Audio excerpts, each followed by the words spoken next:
어, 이제까지는 스태틱한 정적인 방법에 대해서 얘기를 해봤다면은 지금부터는 다이나믹한 방법으로 측정되어진 그 점탄성 거동에 대해서 얘기를 해보도록 하겠습니다. 다이나믹 방법이라고 하는 것은 그 주어진 자극을 프리퀀시를 이용해서 주게 되는 거예요. 예를 들면 이런 겁니다. 물질이 이렇게 있으면은 물질을 변형시킬 때 이전에는 일정한 길이만큼 잡아당겨주고 힘이 어떻게 되는지 이것을 요만큼 늘리는 거죠. 그렇게 늘려놓고서 힘이 어떻게 변하는지 봤던 것들, 혹은 이 물질에 일정한 힘을 가해줬을 때 변형이 어떻게 일어나는지 일정하게 자극을 일정하게 줬다고 치면은 이번엔 자극을 일정하게 주는 게 아니라 사인파 혹은 코사인파를 이용해서 프리퀀시를 이용해서 자극을 줬다가 뺐다가 줬다가 뺐다 하는 거예요. 그러니까 이렇게 있으면은 늘렸다가 다시 복귀시켰다가 늘렸다가 복귀시켰다가 시키는 겁니다. 이 늘렸다가 복귀시켰다 늘렸다 복귀시켰다 하는 요것을 주기성을 가지고 주는 거예요. 주기성, 즉 프리퀀시를 가지고 주게 되는 건데 꼭 뭐 늘리는 것뿐만 아니라 이렇게 만약 회전판이 있다고 치면은 물질이 회전판 위에 놓여 있다고 치면은 한 이쪽으로 이만큼 줬다가 이쪽으로 이만큼 줬다 이거를 계속 왔다 갔다 반복을 해서 자극을 주는 것을 우리는 동적 자극이다라고 얘기를 합니다. 이런 동적 자극에 대해서 점탄성 물질이 어떤 반응을 나타내는지 크게 세 가지로 나눌 수가 있을 것 같아요. 먼저 후케니안 거동을 하는 완벽한 탄성체 물질이라고 한다면은 요 실선이 자극이에요. 자극을 만약 스트레스로 줬다고 칩시다. 시간에 따라서 사인파에 해당하는 자극, 그리고 이때 앰플리튜드를 시그마 제로라고 했을 때 그때 응답이 어떻게 나오냐. 후케니안 거동일 경우에는 이때 파장이 똑같은 자극을 보여요. 그러면서 뭐가 나오느냐, 거기에 따라서 스트레인을 이 시간에 따라서 어떻게 되는지를 평가하는 겁니다. 이게 리스판스예요. 리스판스. 후케니안 거동 같은 경우에는 요 파가 똑같은 파장을 갖으면서 그 스트레인이 스트레스를 줬을 때 스트레스를 줬을 때 아웃풋이 스트레인으로 나오게 된다. 이런 거를 인페이즈라고 합니다. 페이즈가 같다는 얘기예요. 예. 요만큼을 주면은 각도차가 전혀 안 나죠. 예. 벡터로 치면은. 근데 뉴토니안 거동을 하는 물질은 어떻게 되냐? 뉴토니안 거동을 하는 물질은 자극을 여기서 또 줬다고 칩시다. 자극을 줬어요. 그러면은 그때 나오는 응답이 어디서 나오냐면은 약 2분의 파이, 즉 90도만큼 밀려서, 페이즈가 밀려서 반응을 하게 되는 거예요. 탁 쳤는데 한참 뒤에 얘기를 하는 90도만큼의 그런 주기성을 벗어나서, 시간을 벗어나서 반응을 하게 되는 거예요.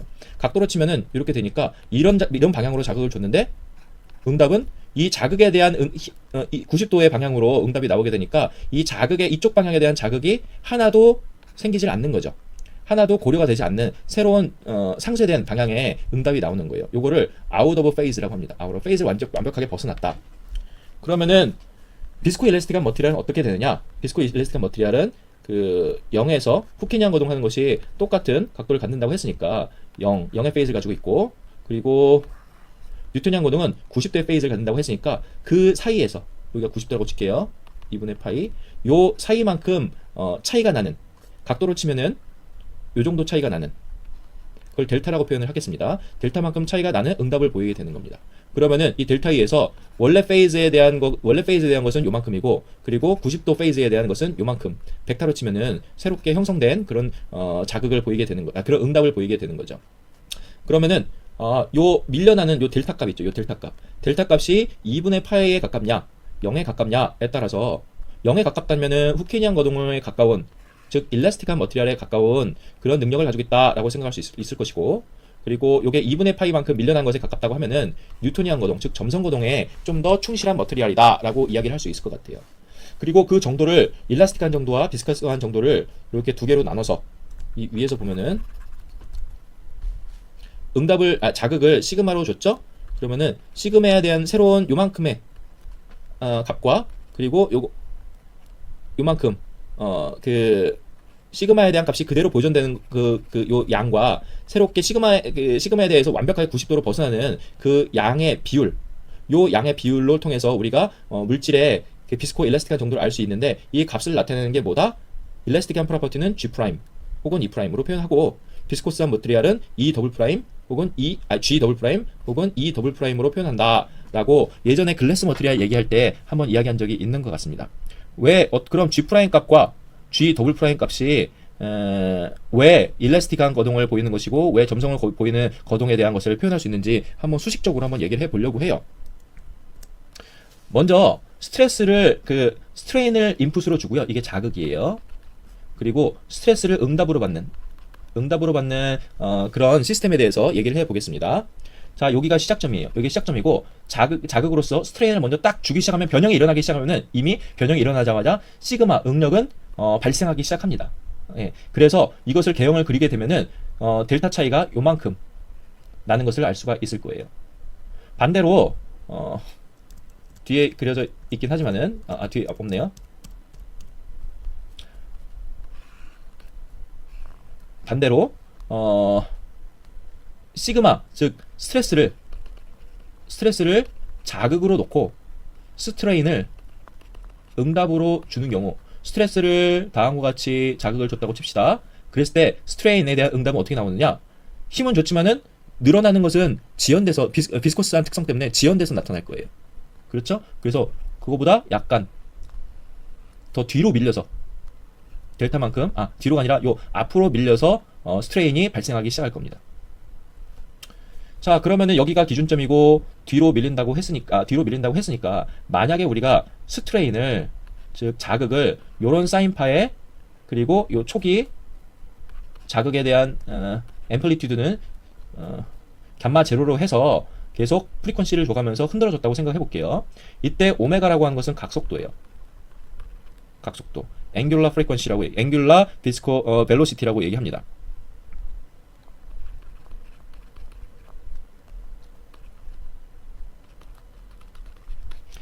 앵귤라 벨로시티니까 각속도니까 이거는 레디안 퍼 세크예요. 초당 몇 레디안만큼의 빠르기로 얘를 흔들고 있느냐라는 얘기가 돼요. 그럼 얘를 단위가 이렇게 된다는 얘기는 결국 오메가 앵귤라 벨로시티 각속도라고 얘기한 거는 dt분의 d 세타 레디안이 세타라는 얘기잖아요. 가 될 것이죠. 거기에 오메가 t가 뭐가 될까요? 그럼 dt분의 d 세타가 되고 해당하는 t를 곱해주게 되면은 결국엔 남는 건 뭐가 된다? 이게 사라지면서 d 세타만 남네요. 그러면은 각속도 오메가에다 t를 곱해주면은 결국엔 그게 각도가 됩니다. 각도.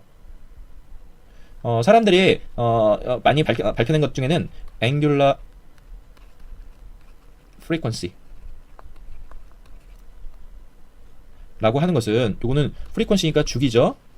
주기라고 하는 것은 일반적으로 잡았다 뺐다 이런 진동 주기 각도 주기가 아니라 진동 주기 진동수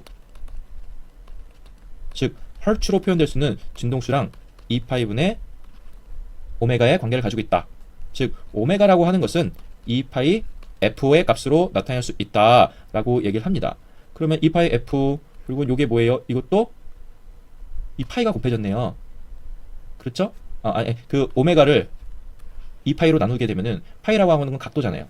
그러면은 오메가가 레디안이고 레디안 퍼 세컨인데 요거를 2파이라고 하면은 2파이 레디안이죠? 2파이 레디안으로 나뉘니까 지워진 거는 단위는 s가 남게 되고 그러면은 그거는 헐츠가 되는 거죠. s분의 1만 남게 되니까 헐츠가 되는 거죠. 헐츠. 그래서 이런 관계가 있다라는 걸 상식적으로 좀 알아두셨으면 좋겠어요. 어쨌든 사인 오메가 t라고 해서 이게 뭐지? 라고 생각하실 필요 없이 오메가 t라는 것은 각도를 의미하게 된다라는 겁니다. 그리고 그때 앰플리튜드는 감마 제로가 되어진다 라고 했을 때 자, 자극을 스트레인으로 주면 응답을 뭐로 받는다고요? 스트레스로 받게 돼요. 그랬을 때 얼마의 스트레스 양을 받을지 모르겠지만은 그때 스트레스 양을 우리는 시그마 제로로 표현할 것이고 비스코 엘라스틱한 CT의 정도에 따라서 오메가 t에다가 각도가 얼마큼 밀린다? 델타만큼 밀린다. 그런데 이것이 뒤로 밀린다고 했죠. 이렇게. 스트레인에 대해서 응답은 더 일찍 나타나게 되니까 플러스로 표현을 하게 된다라고 하는 거는 여러분들 고등학교 때 배운 삼각함수를 통해서 아시게 될 이미 아시리라고 생각을 합니다. 그러면은 사인 오메가 t 플러스 델타는 분리가 될 수 있어요. 고등학교 때 배웠죠. 이것도 사인 오메가 t의 델타는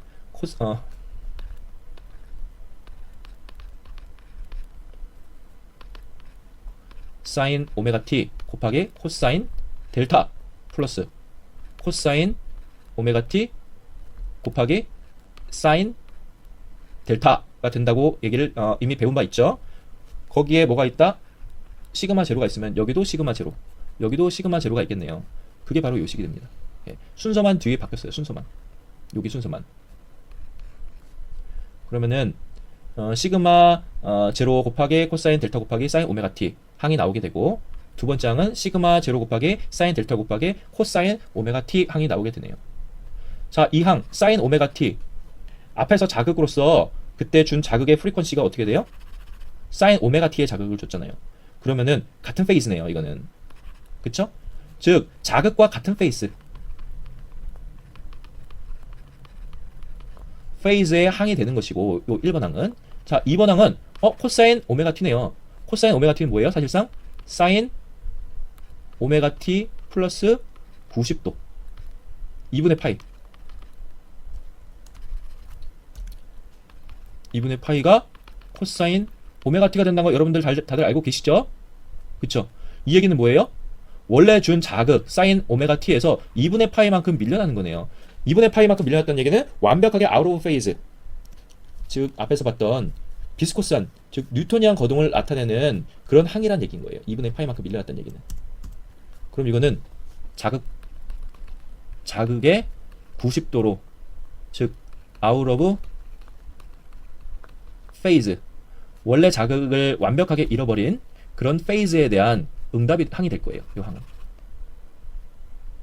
자, 그리고 여기 앞에다가 시그마로 빼주고 그 감마 제로로 빼주고 감마 제로로 다시 나눠주고 하면은 분모에 감마 제로가 들어가게 되겠죠. 이런 일을 하는 얘기는 아까 앞에서 자극의 크기가 이렇게 된다고 했으니까 이렇게 만들어준 겁니다. 그렇게 되게 된다면은 요것은 뭐가 되냐? 요 항. 이 첫 번째 항에 사인 오메가 t, 즉 자극과 같은 페이스로 갖게 되는 그 크기는 요게 된다. 그리고 자극과 완벽하게 벗어나는, 자극의 90도로 완벽하게 아웃 오브 페이즈가 되어지는 항의 크기는 요게 된다라는 거예요. 이건 자극과 일치되는 항의 크기니까 자극을 그대로 받아들여서 나타내는 자극과 똑같은 프리퀀시를 나타내는 항의 크기니까 요거는 일라스틱한 리스폰스라고 얘기할 수 있어요. 일라스틱한 리스폰스의 크기라고 얘기할 수 있습니다. 요 항은. 요 파란색은. 반면에 요거 있죠. 요거는 완벽하게 원래 자극에 대한 값을 다 잊어버린 90도로 아웃 오브 페이스 된 항의 크기가 되는 거잖아요. 그거는 비스커스한 리스폰스가 되고 로스가 원래 있던 그런 자극에 대해 완벽하게 잃어버린 항이 될 거예요. 그래서 요 코사인 델타가 뭐가 되냐? 요게 바로 G 프라임 오메가에 대한 G 프라임이 될 것이고,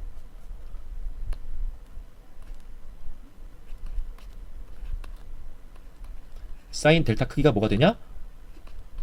G의 더블 프라임 오메가를 함수로 한 G 더블 프라임의 값이 되어진다. 그리고 우리는 이걸 뭐라고 하냐? 로스 모듈러스라고 하고, 이걸 뭐라고 하냐? 스토리지 모듈러스. 원래 자극에 대한 값을 그대로 보존하는 것. 요거 같은 경우는 원래 자극에 대한 값을 잃어버리는 것, 잃어버리는 값의 크기라고 이야기할 수가 있을 것 같습니다.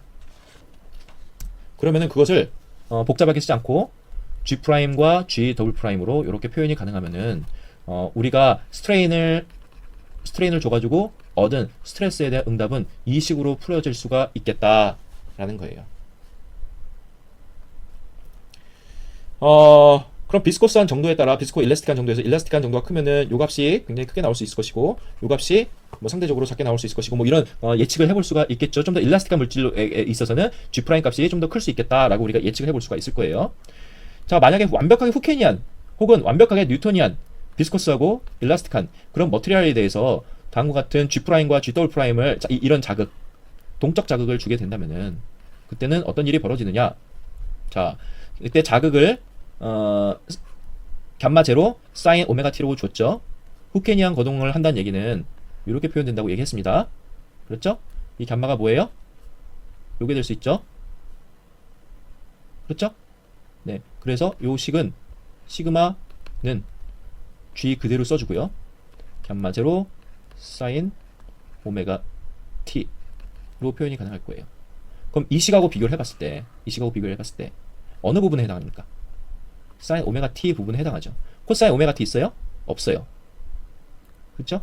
코사인 오메가 t가 없기 때문에 요 항이 없다는 얘기가 됩니다.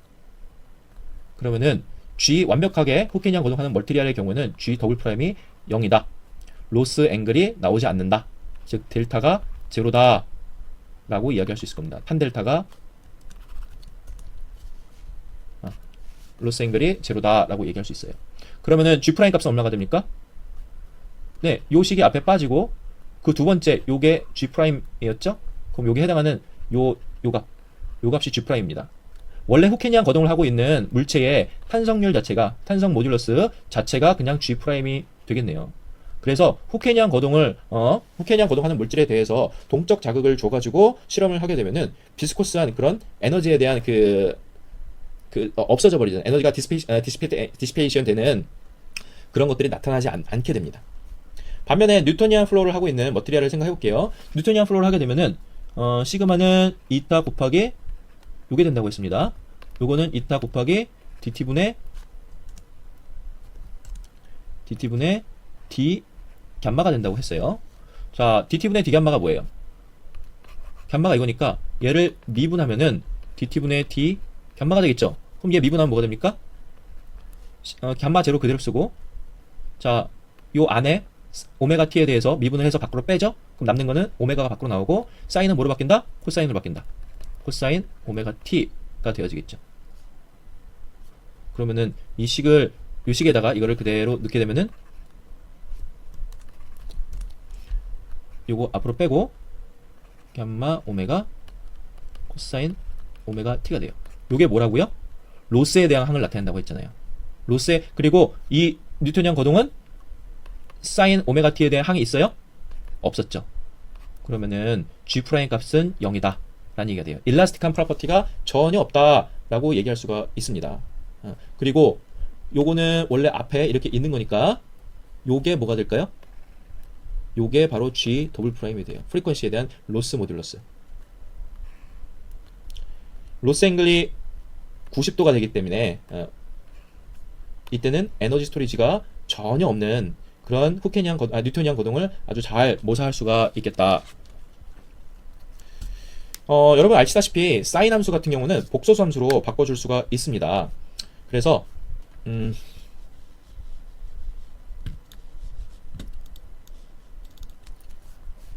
자극을 한번 생각해 볼게요.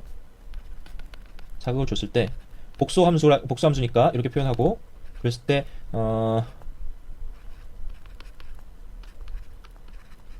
t로 표현하게 되면은 요게 자극이 된다면은 응답은 뭐로 나온다? 시그마로 나오게 되고, 복소에 대한 시그마로 나오게 되고, 얼마만큼 밀린다고요? I 오메가 t 플러스 델타만큼 밀려서 나온다 라고 얘기했어요. 복소수 표현하면 이렇게 됩니다. 자, 그러면은 요거는 뭘로 바뀔 수 있다? 분리가 되죠. I 오메가 t 와 exp니까 익스포넨셜이니까 I 델타로 빠져 이렇게 분리가 되어질 수가 있습니다. 요거는 뭘로 또 분리가 되죠? 이건 어떻게 분리가 될까요? I 오메가 t 요거는 아주 간단하게 코사인 델타 플러스 I 사인 델타가 되어진다 라고 여러분들은 이미 고등학교 수학 시간에 배웠을 거예요. 사실 EXP에 I 델타라고 하는 거는 요거잖아요. 이렇게 된 거잖아요. 요게 코사인 델타 플러스 I 사인 델타가 된다는 건 이미 얘기를 했으니까요. 자, 그럼 요식을 좀 더 풀어줄 수가 있겠네요. 요식을 좀 더 풀어주게 되면은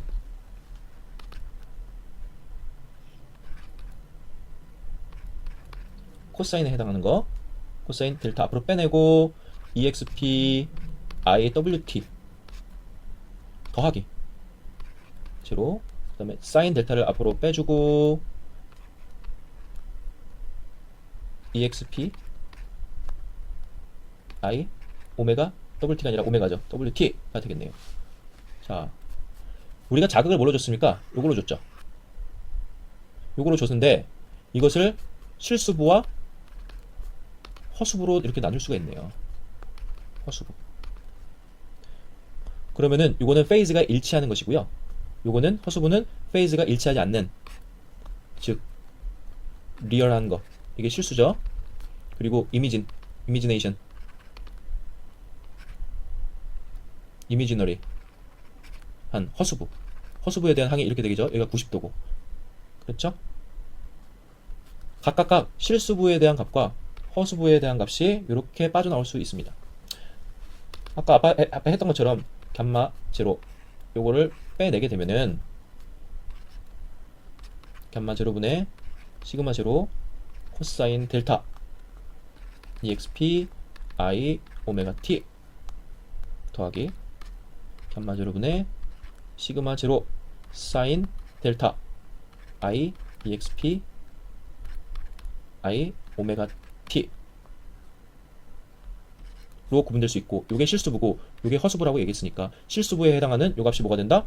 g 프라임이 될 것이고, 허수부에 해당하는 이게 뭐가 된다? 이게 g 더블 프라임이 된다. 쓰면은 g 프라임 오메가 exp i 오메가 t 플러스 g 더블 프라임 오메가 exp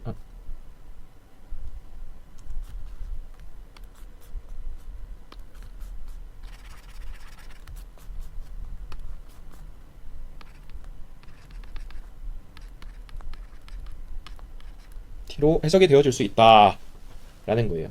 똑같은 얘기입니다. 아까 삼각함수를 복수함수로 치환해서 한번 풀어본 거예요. 자, 여러분 복소수 잘 기억하시겠는데, 복소수라고 하면은 여기가 이미지너리 리얼이고 이미지너리 파트라고 했을 때 여기가 만약 a, b라고 하면은 그때 우리가 이 식을 어떻게 표현해요? z라고 하는 복소수는 a 플러스 bi 뭐 이렇게 표현했잖아요. 그죠? 다 기억하죠? 그리고 요거까지 길이를 뭐라고 표현하냐? 요것을 r로 표현한다고 하면은 요 r은 뭐다? 요 그냥 요 r이라고 할게요. r. 헷갈리니까 다시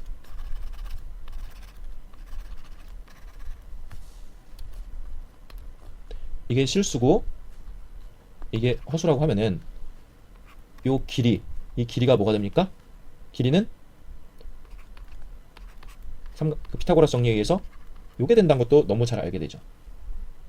만약에 물질이 일라스틱하다 하면은 그때 각도는 요쪽에 가까울 거예요.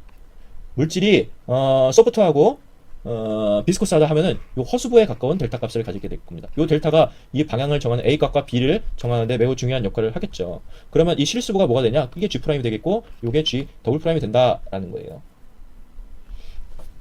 그럼 좀만 더 깨끗하게 다시 그리면은 여기가 A, B라고 한다. 그러면은 요거 실수부에 해당하는 요 A, B에서 실수부에 해당하는 거리는 요만큼이 되겠네요. 그리고 허수부에 해당하는 거리는 요만큼이 되겠네요.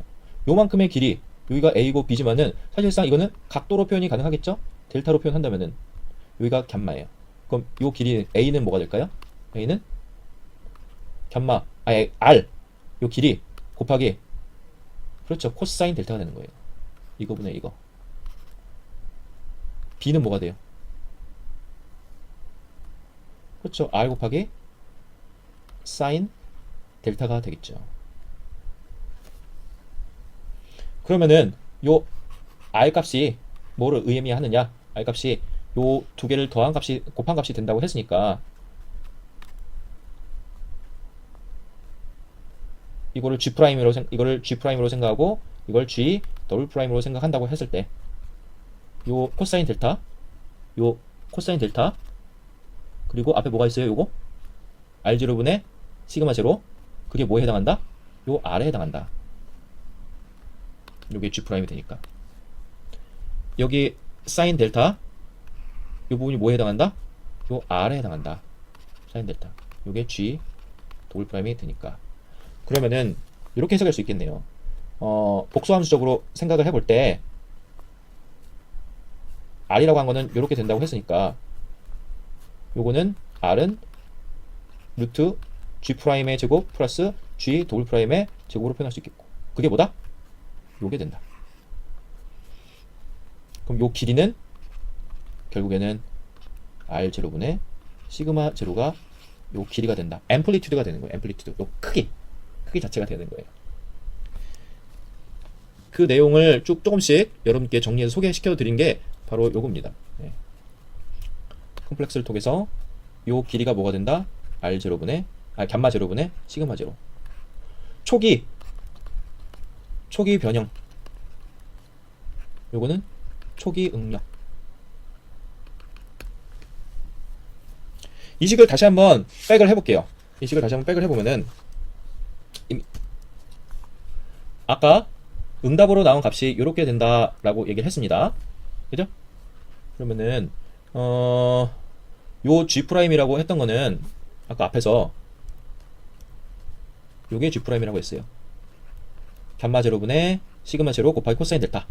그게 되니까 요게 G'이에요. 그럼 요거 대신에 요걸 쓴 거고 G 더블 프라임 뭐가 된다? 요게 G 더블 프라임이 되어진다. 그러면은 또 아까 요 방금 좀 전에 요거를 뭐라고 했습니까? 네, G 프라임 곱하기 G 프라임의 제곱 더하기 G 더블 프라임의 제곱에 루트를 씌운 것이라고 좀 전에 이렇게 얘기를 했잖아요. 그렇죠? 요게 컴플렉스 모듈러스라고 하는데 그 절대값이 요게 되니까 컴플렉스 모듈러스예요. 컴플렉스 모듈러스. 똑같이 써준 겁니다. 요거 대신에 요걸 그대로 써줘서 식을 그대로 풀어준 거예요. 그럼 코사인 델타 사인 오메가 t 사인 델타 코사인 오메가 t는 바로 다시 뭉칠 수가 있겠네요. 이렇게 사인 오메가 t 플러스 델타로 뭉칠 수가 있겠고 앞에 남는 식이 뭐가 된다? 요게 되겠고 그러면은 요게 뭐가 됩니까? 복잡한데 그게 이게 되겠죠.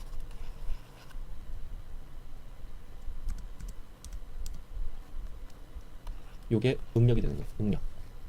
요 값이. 그러면 감마 제로 컴플렉스 비스코시티의 컴플렉스 비스코시티가 아니라 컴플렉스 모듈러스라고 하는 거는 절대 크기예요. 절대 크기인데 거기에다가 초기 신장을 곱해준 게 초기 응력이다 라는 것으로 우리가 얘기할 수 있었죠. 왜 컴플렉스 모듈러스는 이 부분에 아니 반대로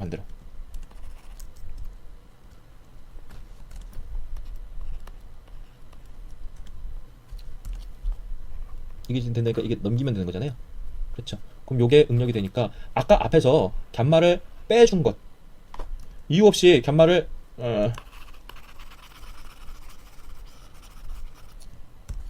이유 없이 이렇게 끝나지 않고 요걸 G'이라고 하지 않고 감마를 빼줘서 시그마를 이렇게 나눠준 것 시그마를 감마로 나눠준 것에서다 코사인 델타를 곱해준 것 요렇게 해야 G'이 되는 이유가 지금 여기서 나오는 거예요.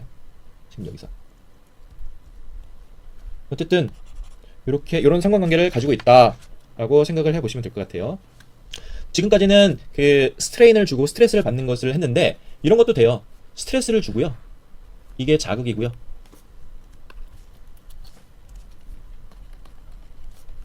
요걸 응답으로 받는 케이스도 있습니다.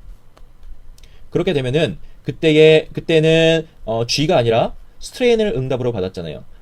앞에서 일정한 자극을 주고서 변형이 어떻게 되나 일정한 그 응답을 일정한 그 힘을 주고서 변형이 어떻게 되는지 거기에 대한 시간의 함수 관계를 우리가 컴플라이언스로 얘기했잖아요.